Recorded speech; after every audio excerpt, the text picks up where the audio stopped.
la seule méthode pour déterminer le PGCD de deux nombres entiers. C'est quoi le PGCD? C'est le plus grand commun diviseur, c'est-à-dire le plus grand nombre qui va diviser à la fois un nombre et un autre nombre. Ok, comment on fait? Regarde bien. Imaginons que je te demande de calculer le PGCD de 336 et de 126. Eh bien, la première chose à faire, tu l'as vu au collège, c'est de déterminer la décomposition en facteurs premiers de 336 et de 126. Ça y est, j'ai fait ma décomposition en facteurs premiers, je ne vais pas m'étendre là-dessus, ce n'est pas l'objet de la vidéo. Mais maintenant, comment je fais? Une fois que j'ai les deux décompositions en facteurs premiers, comment je fais pour trouver le PGCD? C'est super simple, regarde, ça marche à tous les coups. Je vais regarder déjà les nombres qu'ils ont en commun. Alors là, on a de la chance.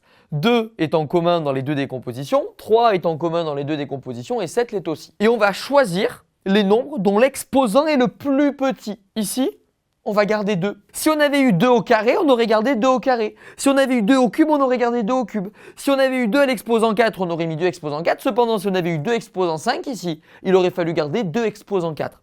Ensuite, 3, c'est celui-ci dont l'exposant est le plus petit. On les multiplie.